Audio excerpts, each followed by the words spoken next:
Good afternoon. Welcome, everyone. So my name is Agustin Rayo. I'm the Dean of MIT's School of Humanities, Arts, and Social Sciences. And it is my privilege to welcome you to the 2023 Robert A. Muh Alumni Award ceremony, along with a lecture which will be honoring Governor Tom Wolfe.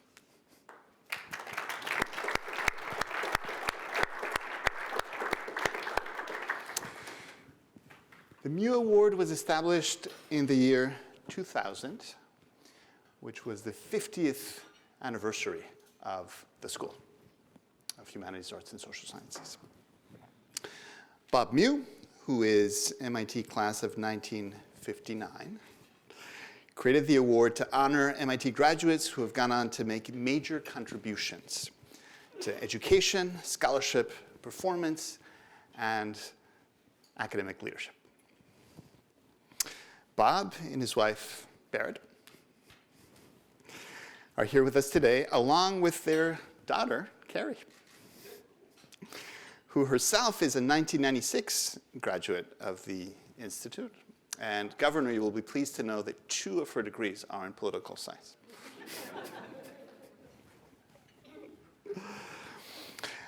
Bob Muh is a co-founder of Sutter Securities Incorporated in San Francisco. He served on a number of SHA's visiting committees, and he is a life member emeritus of the MIT Corporation. Bob inspires us all with his dedication to MIT. Bob and Berit, we thank you for making the Muh Award possible.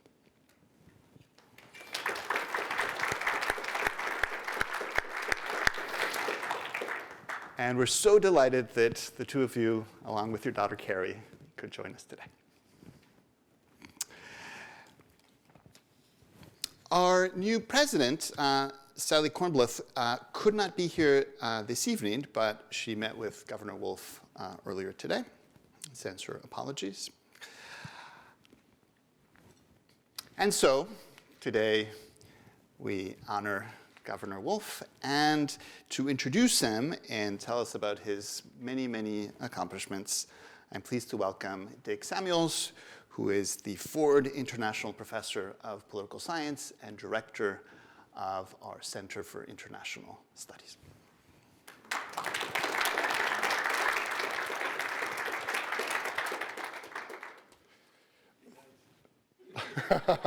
That's going to be hard. Thanks, Agustin. I realize I'm standing between you and your main course. His Excellency, Tom Wolfe, the former governor of Pennsylvania. So I'm going to resist trying to amuse you with stories of our time as graduate students here together at MIT, particularly, and I can't resist, particularly our favorite recreation, which was playing tank battle at the Hawk Harrelson sub shop. Some of you here will remember who Hawk Harrelson was, and some of you will not. It doesn't matter. But we would play until we ran out of quarters or cigarettes or both. And they were very primitive games, and those were very innocent times. But Tom and I did meet here in graduate school, and we were taught in a graduate seminar on political development by Lucian Pye. And since the study of development of any kind, and still was and still is essentially one of development, of change, of growth, of movement within constraints.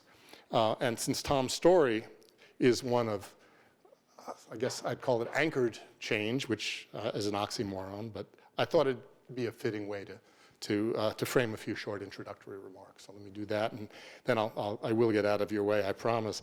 But Tom has always been well anchored. It starts with his family in Mount Wolf, Pennsylvania, where his two greats, grandfather, Adam Wolfe, established a hardware business in a clapboard building along the Susquehanna River in 1843, and from which subsequent generations of Wolfes, that's with an F and not a VE, grew into one of this country's most, they grew that into one of this country's most successful, diversified building products firms. Now, Tom's family and his commitment to family broadens out his larger commitment to community building, and which starts in, I don't know if it starts in York, but is emblematically from York, the regional city in which he took the lead in helping revive the city in the 1990s. And I think, if the truth be told, he did that in a way to broaden his sense of community, to allow him to cheer for both the Orioles and the Phillies. I'll get back to the Phillies in a second. I can't end without talking about the Phillies. Sorry, Tom. But in any event, let me just stipulate that Tom's commitment to public service is anchored in southeastern Pennsylvania, close to the Maryland border. The third constant for Tom has been his unyielding commitment to equity for his employees and for his neighbors.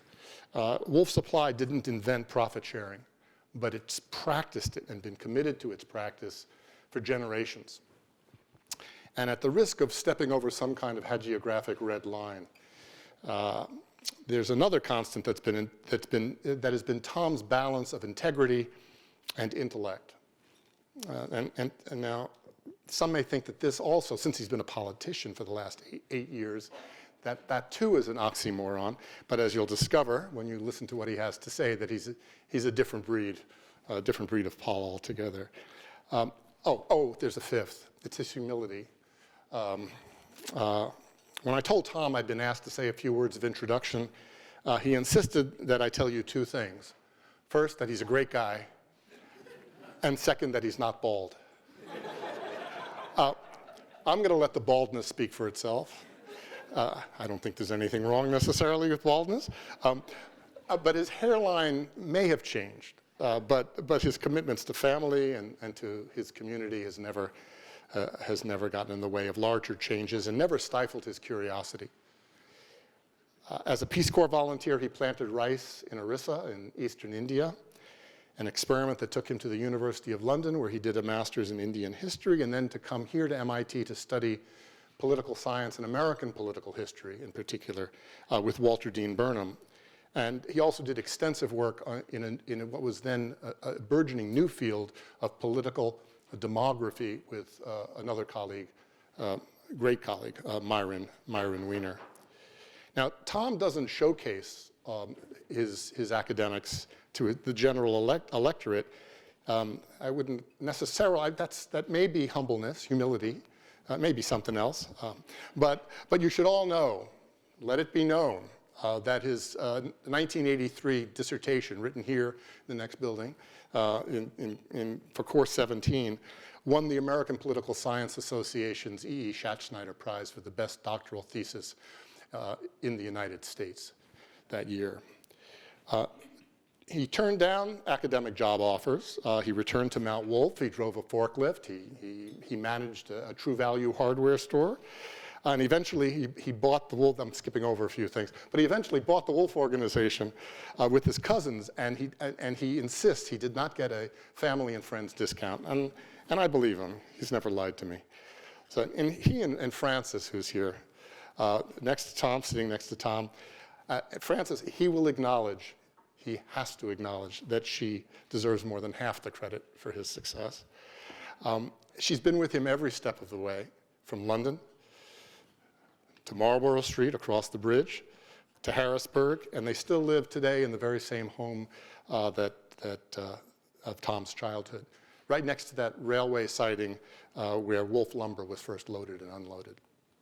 So for all of his experiences in distant places, and for all his explorations of complex ideas, Mount Wolf has always been the base to which Tom could return to exercise his curiosity, to experiment with concepts, to think about how to take risks safely, and to continue serving the public. And that's why we're here. Public service is why we're gathered here this evening, and I can think of no one more deserving of the prestigious Robert Muh Award than Tom Wolf. Let me just note that during his 2 terms as governor, Pennsylvania's manufacturing employment, its output, its exports all grew, in some cases fairly sharply. He made sure that education was fully refunded, and he left Josh Shapiro and the people of Pennsylvania with an $8 billion budget surplus. The only thing he couldn't do, you know the punchline, was to get the Phillies across the finish line in last year's World Series. And I don't want to end on such a sensitive matter, but I couldn't resist, and my time is up, so thank you all very much.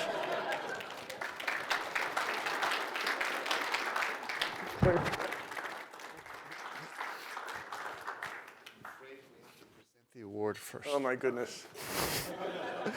But I would like Bob to join us. And for people in the back, I'm gonna read what the plaque says.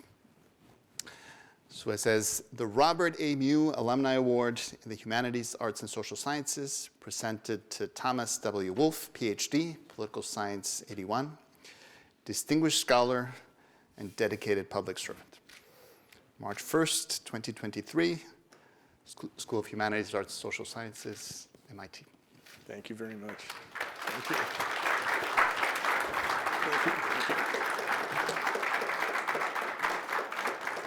Thanks very much. Well, this is really great. Let me just point out first, Dick, the Phillies may not have made it through the World Series, but we did win the pennant. Okay. And so we still have some work to do, but I think we're going to be okay. But I'd like to thank you for that introduction. I actually have known Dick for, 50 years now. We started MIT together in 1974. We were best friends then, Debbie, Francis, Dick, and I. He would never have ever said as nice things as he said here today back then. So I want to thank you for that. And Bob, thank you for giving him the reason to say those nice things about me. Bob and I were on a couple committees here at MIT together, and I always admired you for your commitment to MIT. And so I'm doubly proud to be able to get this award. So thank you for making this possible. Thank you for all the great things you have done for our alma mater. What I want to talk about today is something that I've spent the last 8 years thinking about, and that is the sorry state of American politics. You got a problem with that? I mean, I had sort of a front row seat, but really, the question I think has to be, what is wrong, or what the hell's wrong with American politics? I think the fact that they're broken is beyond dispute.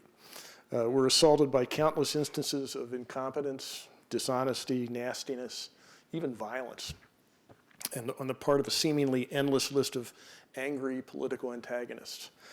We're nauseated by crude displays, public displays, of unapologetic boorishness. I mean, come on. State of the Union speech? You don't do that kind of stuff. We're inundated with ideological rants that have more than a tinge of lunacy to them. Our politics at all levels are dominated by demagogues who just a short time ago would have been dismissed as complete delusional people. And the people who represent us seem to have no connection to us or the lives that we actually live. So it raises two questions that I want to try to answer today. First of all, why are we facing this?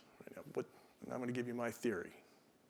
And since I have the microphone here, you can't really disagree with me, okay? And the second question is, what can we do about it? And I want to take what I learned in the 8 years I've been governor as a participant observer. I got a PhD in political science and proceeded immediately to not use it. And the last 8 years, I actually have. I've been a participant observer in American politics, and I've had a unique perspective on that. So let me try to answer these questions. First question, the toxicity of contemporary politics, I'm going to argue, comes primarily from the problem that we humans all have with collective action.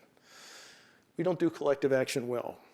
We're self-regarding souls, and we don't naturally work well with others. Now, I know that's going to really tick off a lot of us in the social sciences because we assume that we humans are social animals.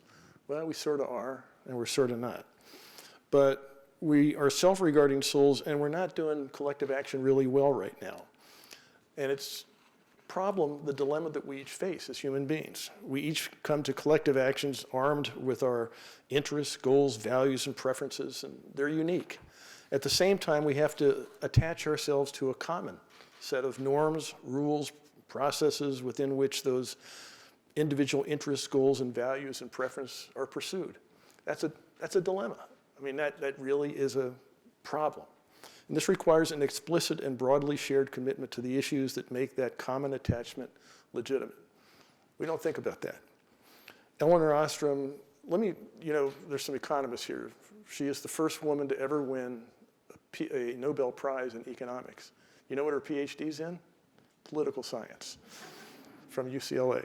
Anyway, she says that successful collective actions depend on institutional arrangements that build shared communities of understanding, trust, and reciprocity. I'm going to call this the second dimension of collective action. Right now, we see lots of hand-wringing over the sad plight of our democracy, but we see too few people paying real attention to this second dimension. And absent that attention, I'm going to argue no collective action, and that includes absolutely government, is going to work optimally. The answer to the second question, so what can we do about it?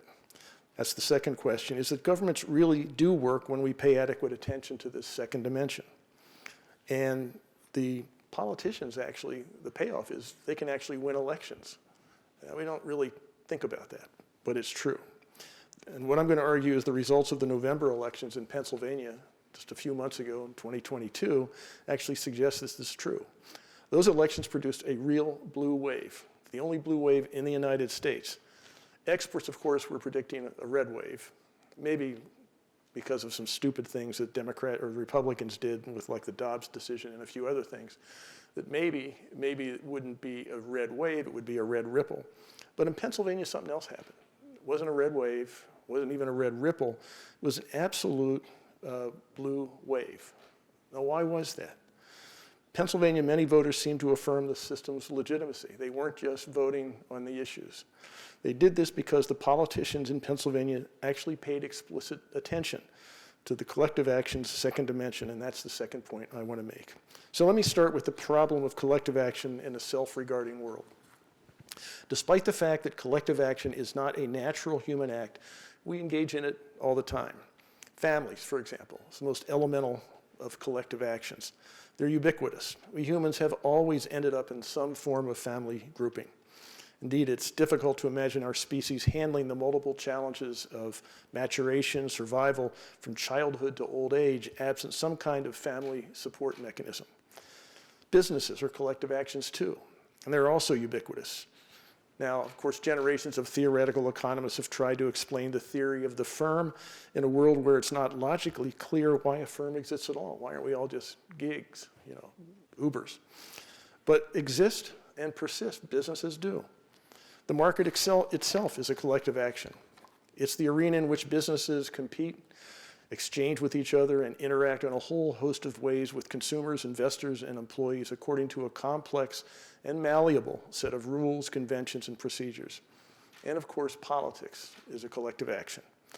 Theorists have struggled mightily to explain why self-regarding souls engage in this form of collective action, and you go back centuries. But like in the 17th century in Europe, Thomas Hobbes argued that rational humans actually did get together because they got tired of the inconveniences of life in the state of nature, where, as you already know, what Hobbes said, the state of nature is where life is solitary, poor, nasty, brutish, and short. Although, because we're so self-regarding, Hobbes also said it was going to take a dictator to make us actually stay in the state of this collective action of government. John Locke took a more sanguine view, suggesting that rational souls would voluntarily consent to enter into a collective action if it were a decent one.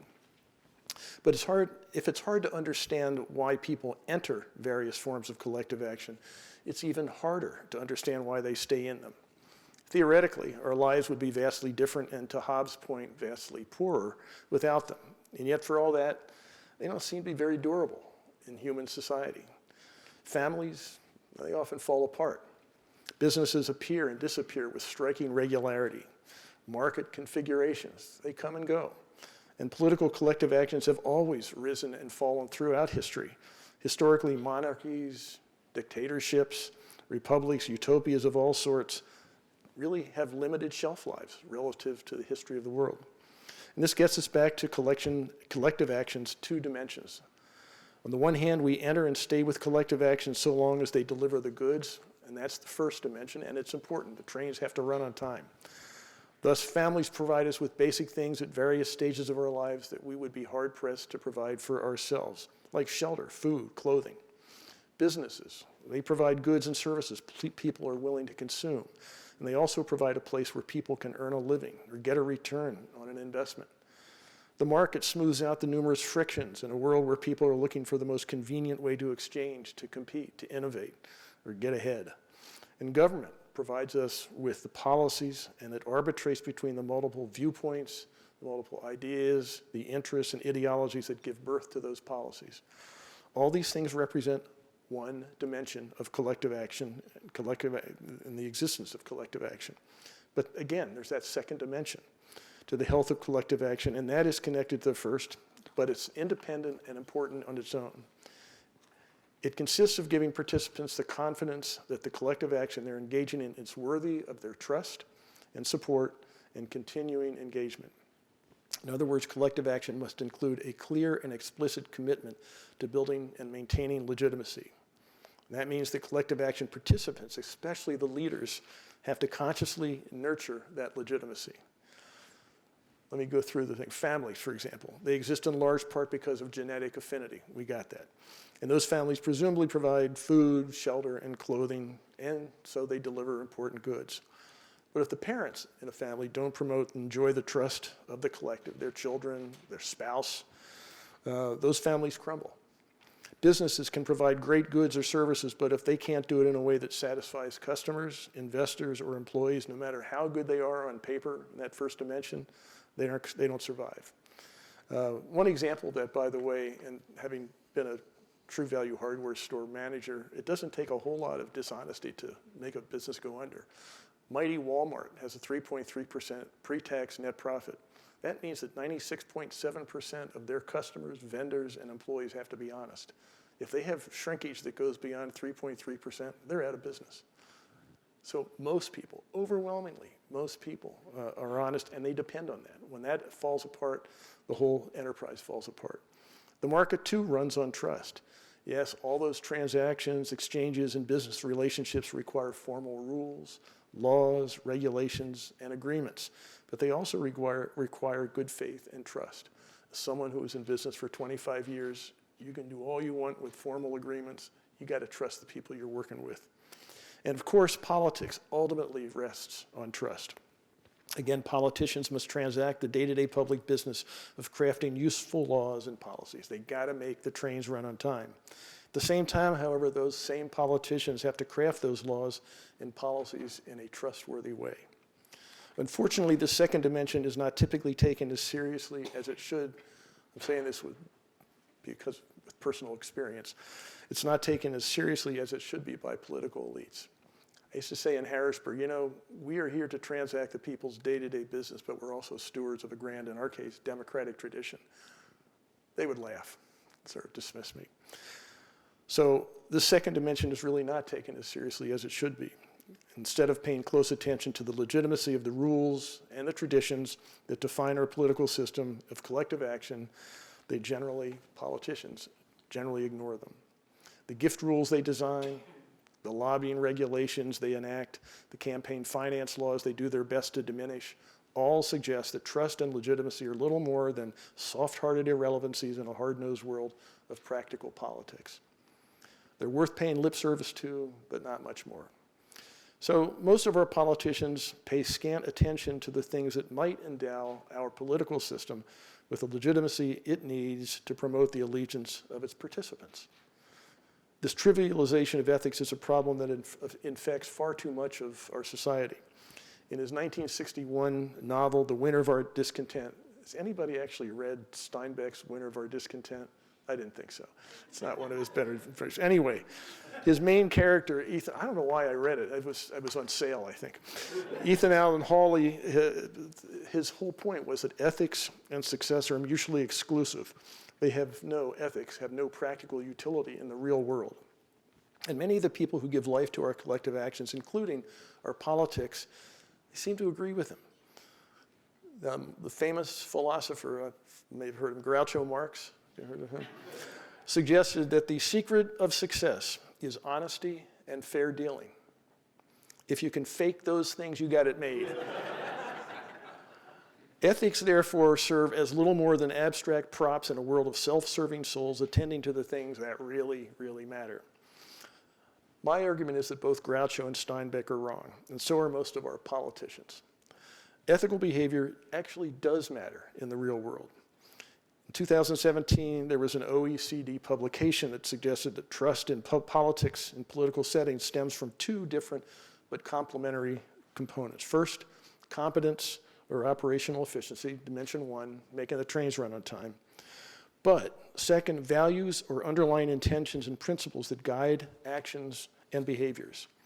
Regarding the latter, the report suggested that citizens expect integrity, openness, and fairness from their public servants.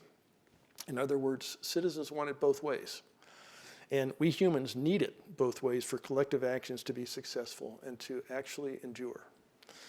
Behavioral economics gives us a few clues as to why this might be the case. This new discipline, as you all know, tries to describe how real people respond to real-world situations. Now, to the classical economists here, I apologize because I know you're not so keen on all of this, but I think it actually has done some interesting things and opened up some interesting ideas.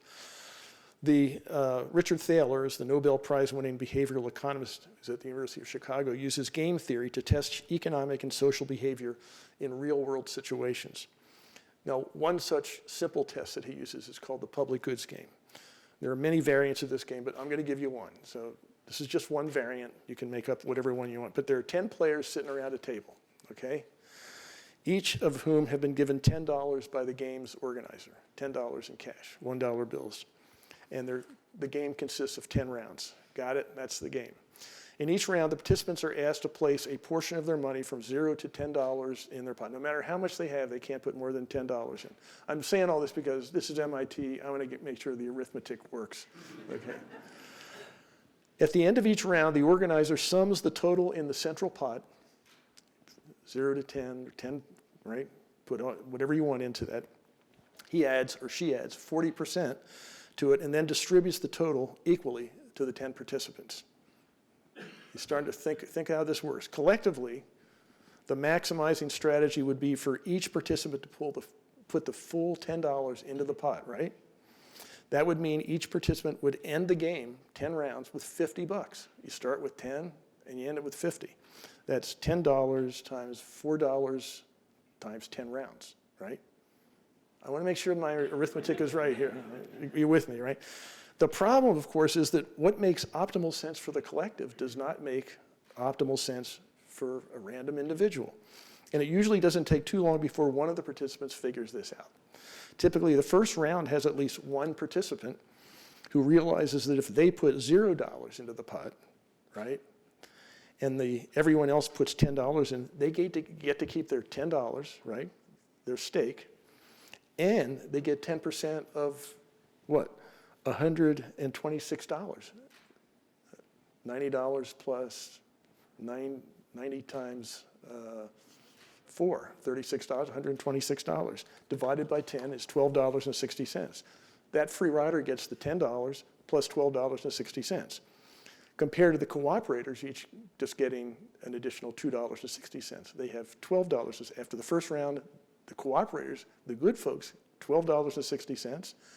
The bad guy gets, what, $26.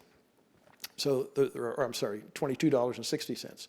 So the problem is that it doesn't take too long before free riding becomes the norm and collective self-interest is blithely abandoned. In fact, it only takes more than 2 free riders, even in the first round, to ensure that any investment by the rest of the group is a loss.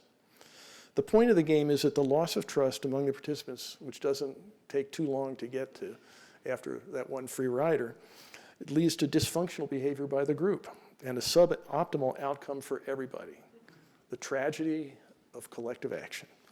Thaler and his fellow behavioral economists use the results from these public goods games to actually point out anomalies in parts of classical economic theory.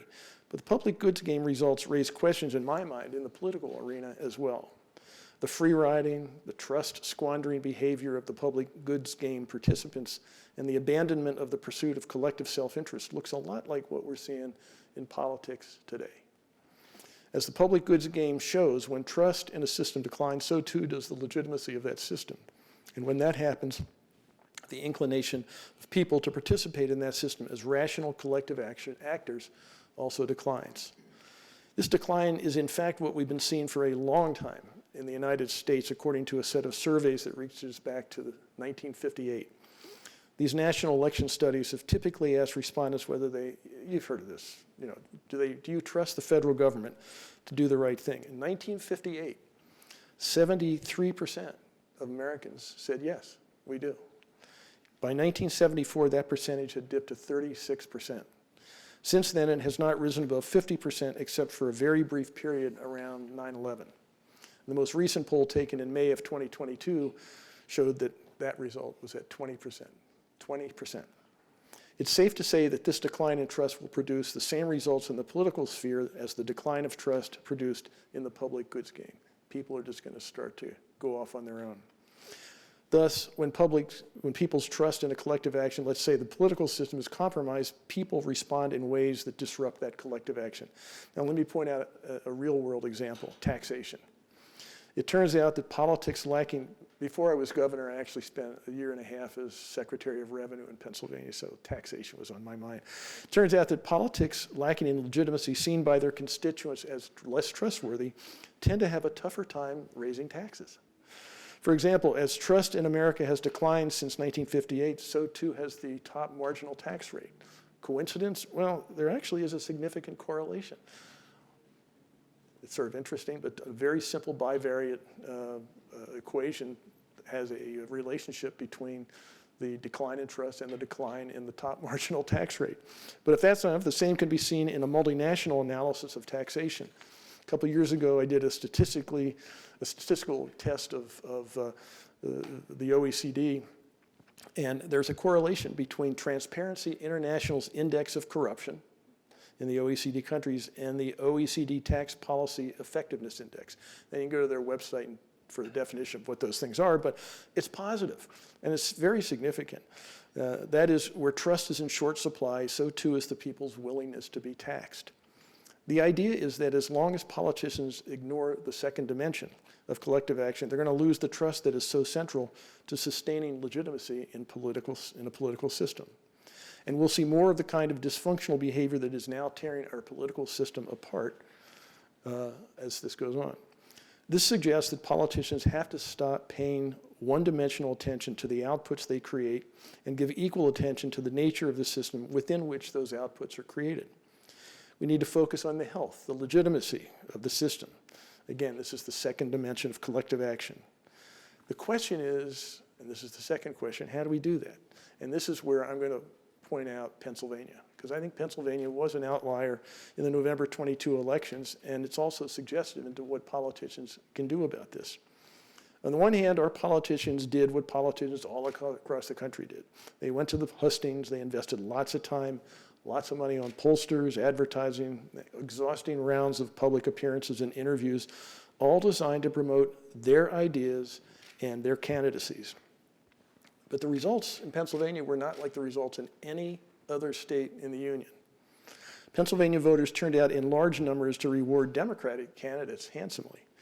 They did not elect deniers, they did not elect nihilists, nor were the elections even close for the most part. I think we had one in your old area, southeastern Pennsylvania, that was close, but that was the only one. They elected both a new governor and a new U.S. senator, by the way, the only Democratic pickup in the United States, John Fetterman, by wide margins. The same voters shifted control of the state's General Assembly by giving Democrats control of the State House of Representatives for the first time in 2010. And they returned more Democrats than Republicans to the U.S. House of Representatives for the first time in over a decade. Once again, the Pennsylvania results challenge the conventional wisdom about the way midterm elections are supposed to work. Experts all across the country predicted a midterm red wave. They told us lots of deniers, lots of nihilists would win their elections, and indeed around the country, there was enough of a red ripple to allow Republicans to hold on to many of the state houses.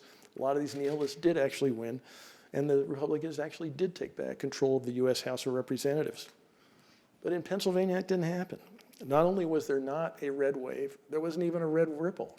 There was an emphatic blue wave. Pennsylvanians elected pro-democracy candidates who inspired trust among their voters. That was a different outcome. Democrat Josh Shapiro won the governor's race against a denier by over 700,000 votes. By the way, he represents the first time a Democrat or a member of one party has succeeded a member of the same party after 8 years in office in the history of Pennsylvania. You have to go back over 100 years, I think, for that to happen. Do I sound like I'm bragging here? I am. John Fetterman, who was my lieutenant governor, won his own race convincingly, turning a red seat blue. Yeah, they did campaign hard in the first dimension for better jobs, for health care, for better schools, but they also campaigned hard in the second dimension for a better democracy. Josh Shapiro's stump speech on freedom actually went viral, and it was at the heart of his campaign. And Fetterman himself was the embodiment of openness, transparency, and authenticity. Come on, you got to admit, authenticity was one of the things that Fetterman was known for. But what Pennsylvania showed in 2022 is that collective actions like democracies actually do work when public servants representing that democracy are viewed as attentive to the values that make collective action legitimate. Again, that second dimension. And the payoff is that those candidates win elections. In Pennsylvania, enough Democratic candidates convinced enough voters that they could deliver the integrity and the competence and the helpful policies that voters wanted. Those candidates could also point to a state government that had already delivered on the promise of integrity and competence. Here's where the bragging comes. And those candidates actually won. In the process, the 2022 election results presented the nation with a much-needed civics lesson on how our democratic republic should work.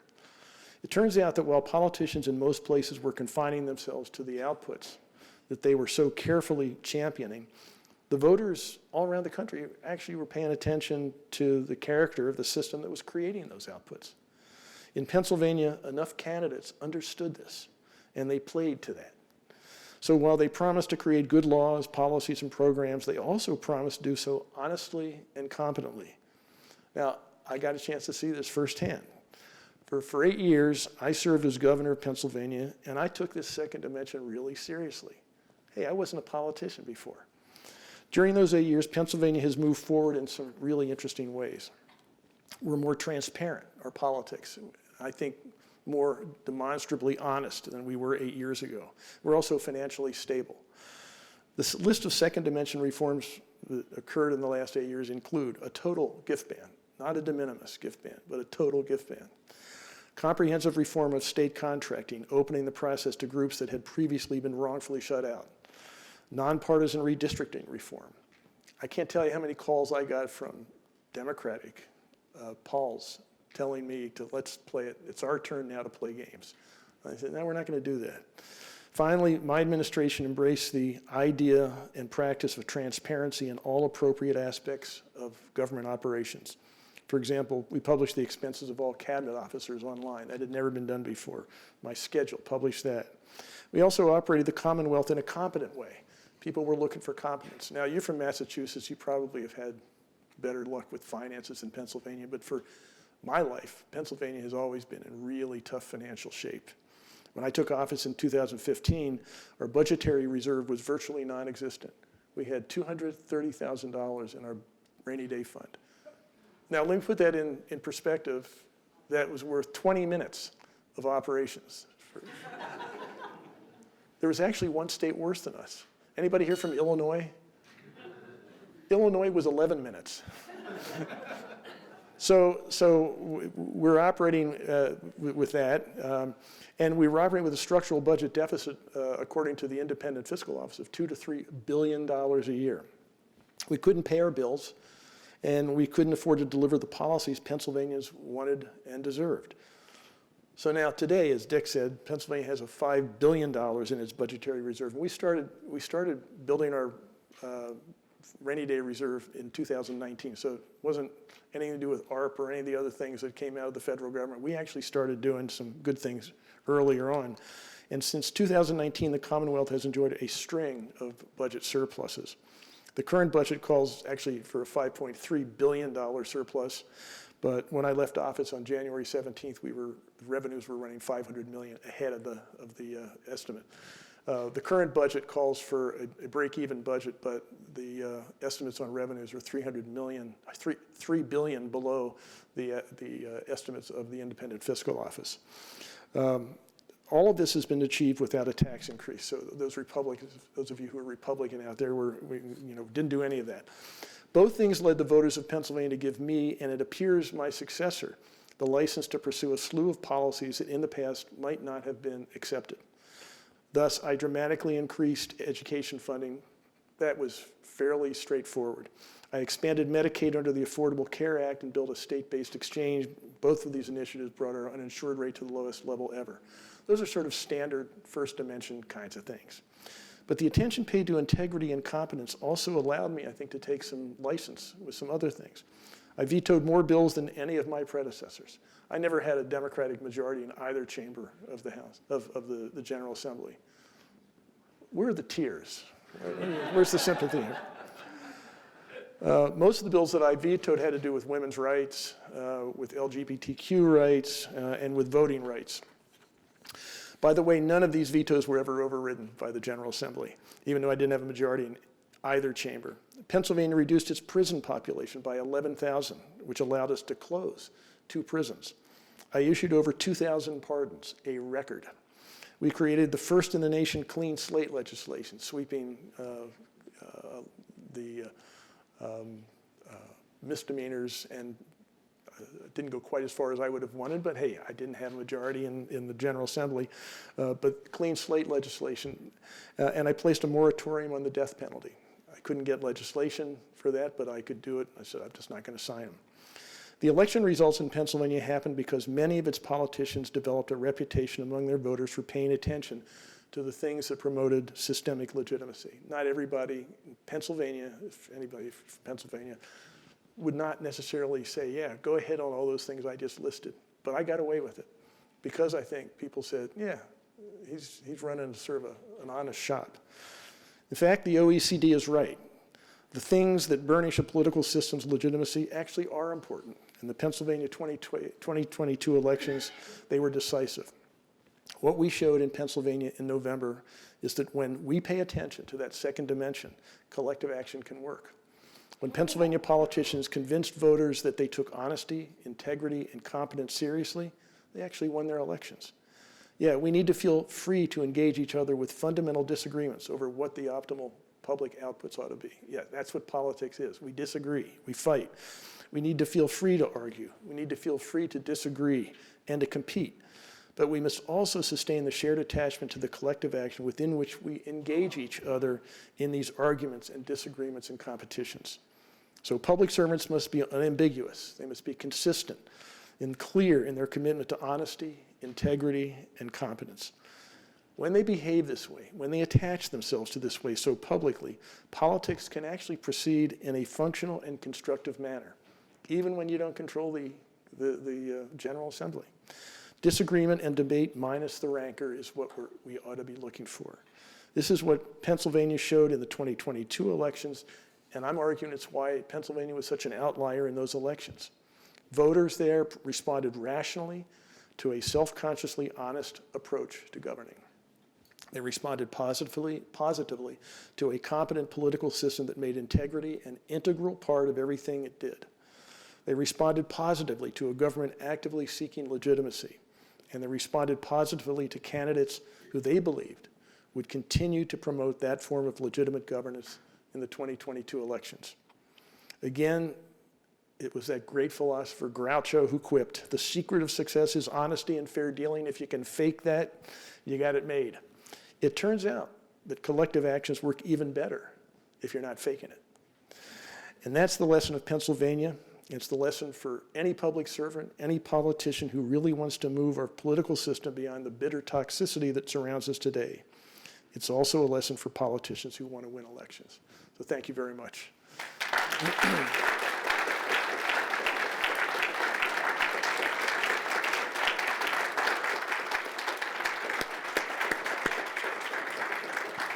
we have a little time for questions. Yeah. We have some time for questions. And I think we have a microphone which is going to be distributed. Thank you, Governor. A fellow Pennsylvanian. Well, okay, no, that actually is the point. Okay, so your talk on collective action also raises issues on COVID and collective action. And many of us back here were watching from afar as you were pushing policies on masking, on vaccination, that echoed points that Eleanor Ostrom would make. And in fact, some of the language that you were using, I detected traces of common pool resources in there. Right. Now, being a good Pennsylvanian, I have to do my field research. So I went down to Pennsylvania and to visit my cousins. Be careful here. Now, And here's what happens. There's a bar in Media, Pennsylvania called Jack's Tavern, a perfect venue for political scientists to do research. And Tom, you may be surprised to know that those policies were not very popular. not very popular. No, but they were shockingly unpopular. Yeah. Okay, and I know it's not wise for an Asian American to go in wearing a mask into that place, but you get the point. And the question that I have is how or what you think might have been done differently to diminish the intensely negative reactions to entirely sensible policies on the part of the state police, the guys that were drinking too much beer. Yeah. Jacks. That's a great question. And I keep saying this, I'm going to be second guessing myself on and I think every governor around the country is going to be second guessing themselves for the rest of their lives on whether they did the right things. Some of the things probably shouldn't have done. We wanted to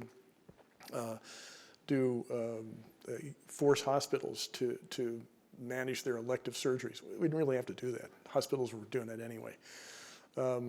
But the close downs and things like that, one of the things I wanted to do was say, okay, what did we learn from this? An after-action report. And I commissioned the University of Pittsburgh, which is one of the 5 groups that the CDC actually trusts to look at this.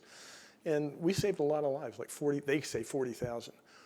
But I was always pushing against, okay, but you're destroying an economy. You're doing a whole lot of other bad things. What's the balance that you want to achieve? I think people were, I think legitimately, I was pissed off. We're really angry at what we had to go through during COVID, and especially since we were in new territory. There was no instruction manual as to how to behave. The only thing I think that I took some solace from is that I never played politics. We would have a team meeting every day for 6 days a week. The only day that we didn't have a meeting was Sunday. And just actually work on what we could do to keep the health system from being overwhelmed, to try to save as many lives as we could, and do it in a way that would get enough people to go along with it so that, I mean, I worked up right to the limit, but there's no question that people were upset. But again, and I think for those 2 years, 2020, 2021, I was probably the most hated person in Pennsylvania. But in 2022, we won big. So I think my argument actually holds water, that even when you do things that people find hateful, they go, yeah, but he's doing the best he can. And I think that's why we did so well in 2022. That's that second dimension. We'll have to do a field trip to Media, Jacks. Thank you. Tom. Oh, yeah. By the way, born and raised in Reading, right outside Reading, Pennsylvania. Very good. Haven't been back in decades, but nonetheless. Reading is home to the AA Phillies Yes. farm team. How did you get sort of statewide participation in, paying attention to the second dimension? I mean, obviously you could do it yourself, but how do you get a whole state mobilized to do that? How did you get buy-in? Well, again, I was there for 8 years. The first couple of years, it was like people would say, so much. "You're an idiot." But I kept coming back to it, and then and whenever I do a little thing, like I'd go to extremes, like go out to a radio interview, and they'd give me the obligatory bottle of water, I'd give them $1. Say, I can't accept gifts. When I go out to schools and they give you a souvenir T-shirt, I'd say, send me the bill for that. I'm going to pay for it. And so I made a big deal of this. And I think, that might have been a little bit, so that by the last year I was there, the budget was actually a real winner for my liberal side, because the other side just said, yeah, I mean, this is what they seem to want. But did your fellow Democrats then start emulating that? Yeah. Okay. When I first got there, no. When I first got there, I remember I would go up to the House caucus or the Senate caucus and argue, and they would just, it was like worse than if I'd been in the Republican caucus. And I remember one time I was at the House caucus, this had been maybe 2 or 3 years into it, and I was trying to get some pension reform. And the most egregious ones on the pension were the elected officials. And I said, you got to do what everybody else is doing here. And I got a lot of angry reaction to that. But over time, it worked. And by the last year, I think people were, and that was the 2020, going into the 2022-2023 budget. That was the time of the election, and by that point, I think people had bought into it. Enough people had that the election, taking that state house representatives was a big surprise for everybody. All of us were surprised. Well, thank you for doing what you did. Thanks. Yes.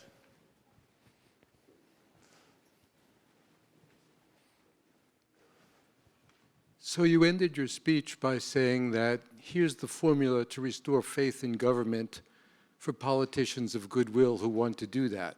But it seems to me that our national problem is that we have a national party of people who don't wish to do that. That if I go back to game theory, that Gingrich demonstrated that in the prisoner's dilemma game, when you always defect, particularly if the other party is still trying to promote the idea that government is functional, you win. I'll just mention I grew up in Brooklyn, not Pennsylvania. My wife was born in Brooklyn. And I grew up being taught in the public schools of New York City that the role of government, in some sense, was to make your life better. Some people also believed it's also to make your opponent's life worse, but and then Reagan came along and said, no, government can't do that for you, and it's very easy to make government dysfunctional. It's hard to have good government. It's easy to prove it's dysfunctional. And now we have a large fraction of the country who believes government is incapable of making their lives better, and a lot of politicians who benefit from that belief set. So how do we fix the country when one political party doesn't really want it fixed in the way that you view it should be fixed? Well, and that's another my argument, that you're right. We have come, both parties. I am a liberal Democrat.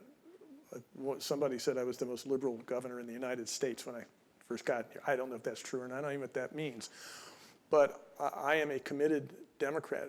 But both parties are guilty of ignoring this second dimension. And they do it in different ways. I think maybe we Democrats do a little better job of paying lip service to it. The Republicans are probably a little more honest, but neither side does a very good job of paying attention to this.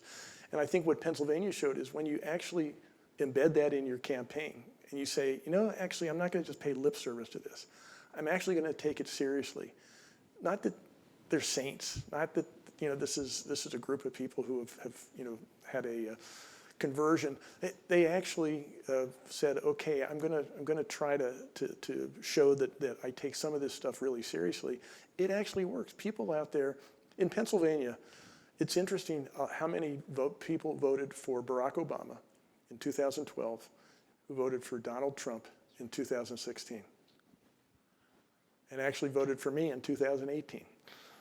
I mean, so I think that there is a dimension that professional, practical, so-called politicians are pursuing, and they're ignoring this elephant in the room, and that is that people simply don't trust. So the Republicans have had a great time basically preying on that distrust.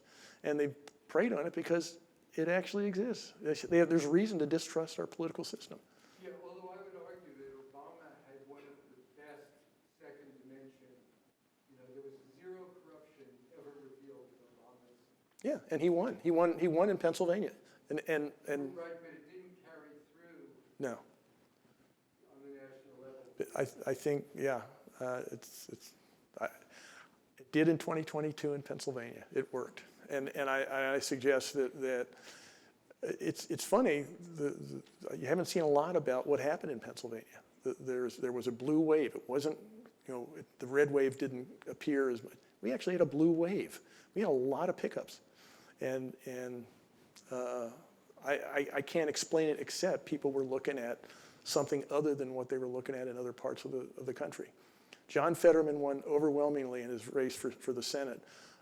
A really good candidate in Georgia basically squeaked through against arguably one of the worst candidates for the U.S. Senate in this election. That didn't happen in Pennsylvania.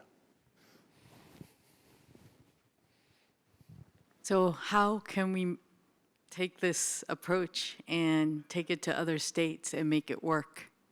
Well, I think just take it seriously and let your political leaders know that you take it seriously. I'm watching. One of the things in Harrisburg, there are a couple reporters who assiduously followed, expenses and people who would do things that they didn't think were really appropriate. There are not as many of those around anymore, so that's one of the problems. But I think there are ways that you can market ethics in a way that says, this is not just pie in the sky kind of stuff. It's actually very practical, and that's what I'm doing here. I think it took a long time for us to go from 1958 to 1974 when a majority of Americans distrusted their government. It'll take us some time to recapture that, but we can't be as complacent or ignore the second dimension to the extent that our politicians do today. We've got to stop that.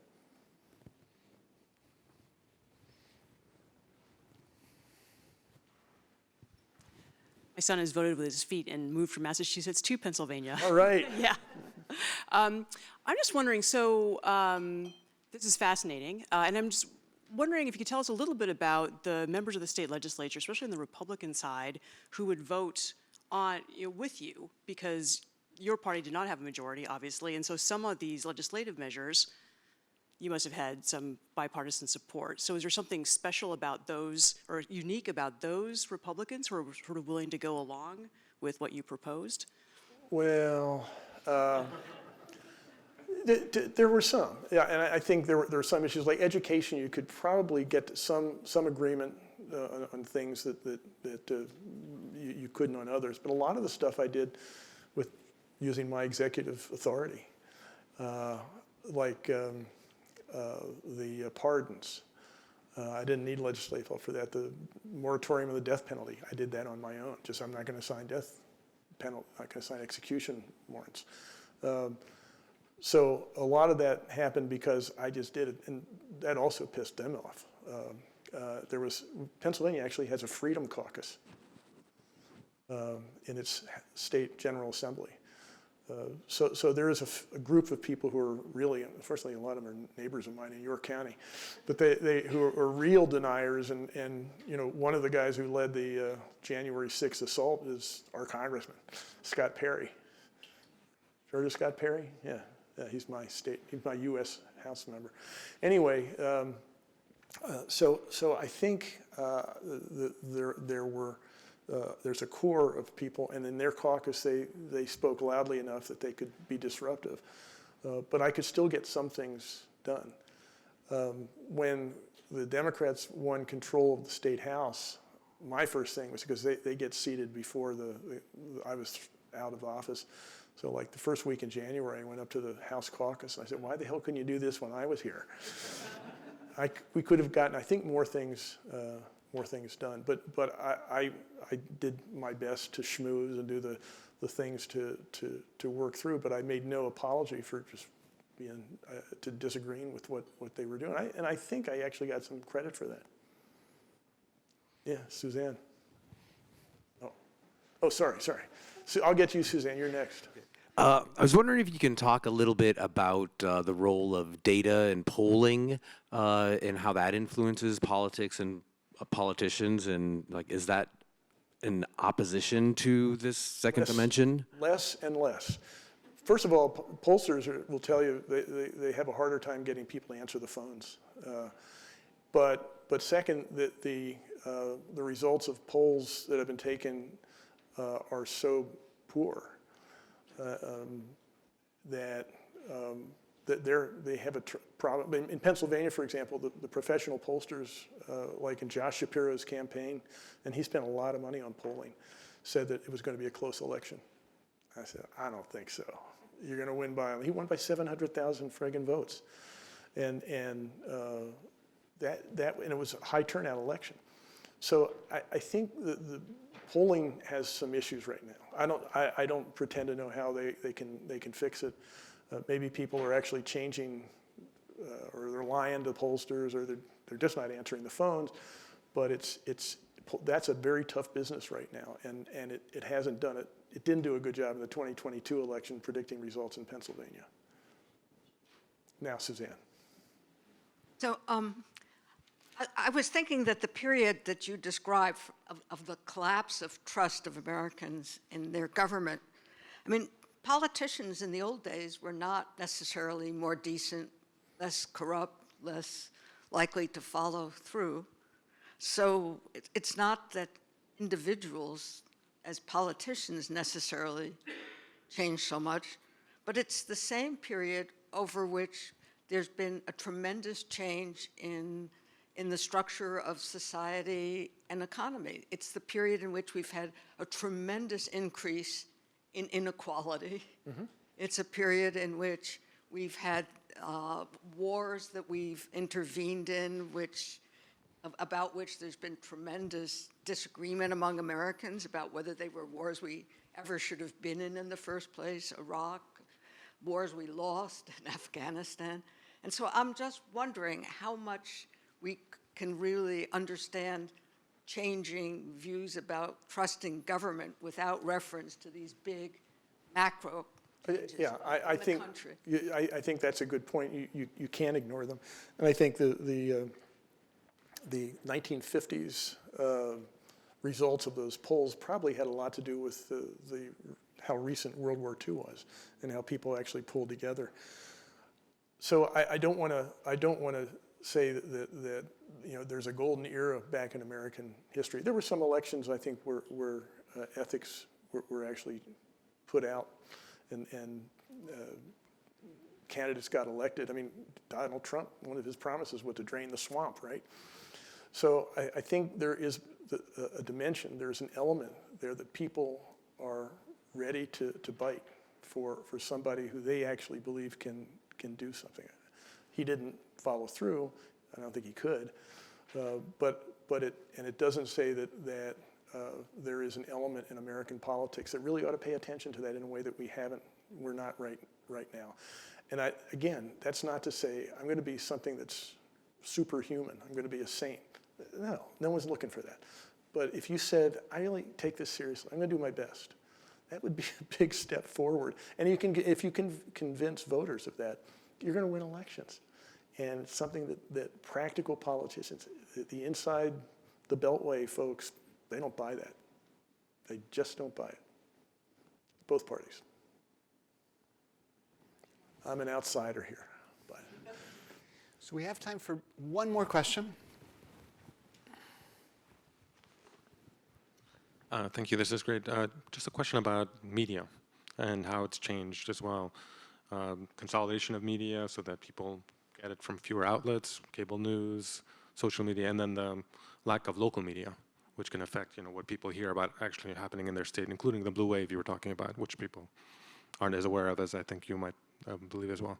Yeah, it's really interesting what's going on now. The rise of social media, and that has been accompanied by a decline in the old-fashioned print media. For example, the premier local newspaper in York is down to 4 reporters. I mean, what do they publish? It's sort of the same old, same old. Sometimes it's the same article over and over again. This world is changing. Now, the penny press, actually, it's interesting. When the penny press came in the 19th century, which was cheaper access to the news, a lot of the same arguments we're hearing now on the social media is that, you know, you're letting the masses get information. You know, this is just not gonna work. And it took some time before people said, okay, I trust you and I'll trust you. And I think we're going through the same kind of thing. And in this interim period, you can take advantage of people's sort of openness to alternative facts in a way that you're not going to be able to in the future. I think we'll get used to this. But in the meantime, it has been very tough on the traditional media.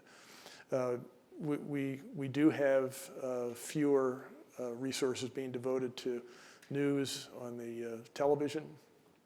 On the other hand, we have access through cable and satellite to a hell of a lot more channels than we ever had before. It used to be like, what, 3, maybe 4 networks, and they pretty much told us what the news was. Now you can go anywhere you want, and you can be in your own echo chamber and get it. So the media changes in the media has had an effect, but if you can really surprise people by saying, no, I'm actually going to try to be honest here, and I think a lot of.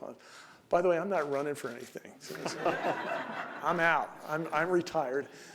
But I think it's something, just looking back, that actually did make a difference, and it could make a difference moving forward for politicians. So thank you very much, and Bob, thank you for this award.